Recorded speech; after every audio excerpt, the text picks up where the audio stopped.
Okay, we're here with a very special guest who had the first pitch in Game 1 of the World Series. RVJ, father of NRJ, and a longtime veteran of the YMSL and Field Softball League. Ronnie, first of all, welcome to the show. Thank you, Bobby. It's a pleasure to be over here today. It brings back a lot of memories, I'll tell you that.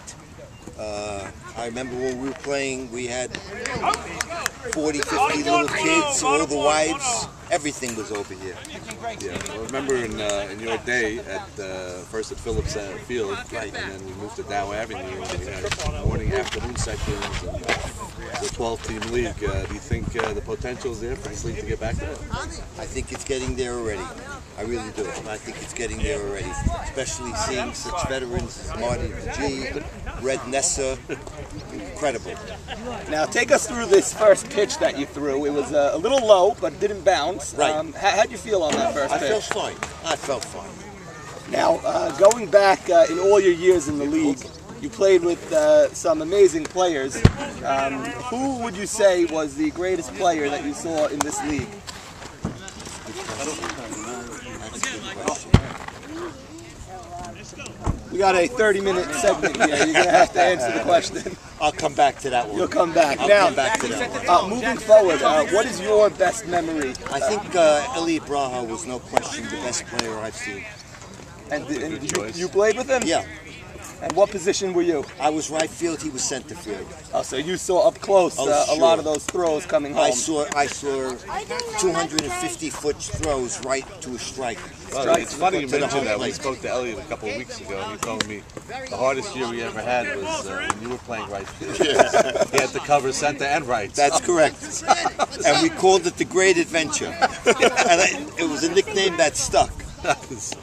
So you definitely played with some of the biggest characters this league has ever seen. I'm sure with Sportfront and the old days. Played with them all. Who else was there? Stevie Fowlis, Charlie Sacker, Ron Elway. Tell us about Elway. You know Elway, they were actually born on the same day. Wow. October 23rd, 1944. Wow. Tell us about the relationship on and off the field with Ronnie Elway. Well, Ronnie Elway is the best friend of mine from the day we were born. In fact, he copied my first name. His original name was Isaac.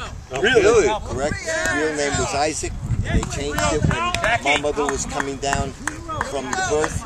1 minute before she was going in, she said, "What'd you name?" I said, my mother said, "I named him Ronnie." She says, "Well, I named him Isaac, but I'm changing it to Ronnie."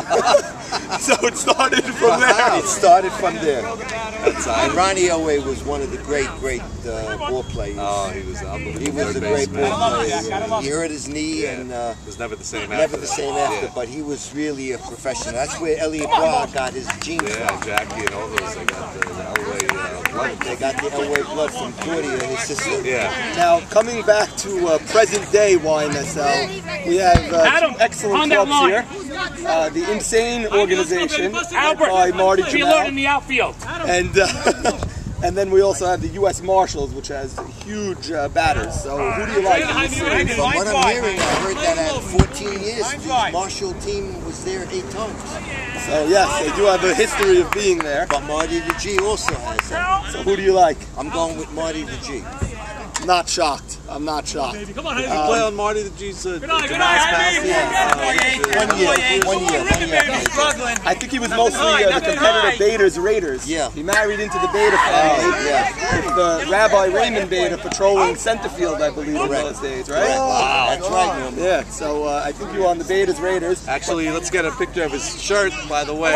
This is look at the year on it. This is Grand Slam. And I made that name up, and the logo, and for Kemi Cohen was the captain. 31 years later, it still fits him. Let's see the back. Let's see how they used to give the names on the back instead of selling the names before corporate America took over. So on behalf of RBI and YMSL, we want to thank you for joining us. Unless Bobby has anything else to add. It's been a pleasure. I had the pleasure of playing with you 6 years ago. Right, I had Bobby as my captain. We brought back the 25th anniversary of Jamal's Pals.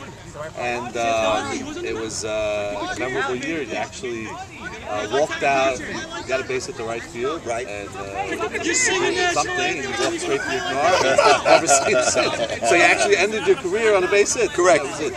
And until Marty G came up 2 years later, he held the record for the oldest man in YMSL to get a base hit. Yes. At around 62 years old. Yes. And but we still hold the record as I'm knocking in Norman, coming in. yes, you did knock me in father-son. In father-son. Oldest father-son then in The there. only bad part about that team was we won in 15. Right. As in my career, your career, Norman took 3 years off. But I want to thank Bobby Morabia and Norman Jemal for this interview and for the ceremonial first pitches.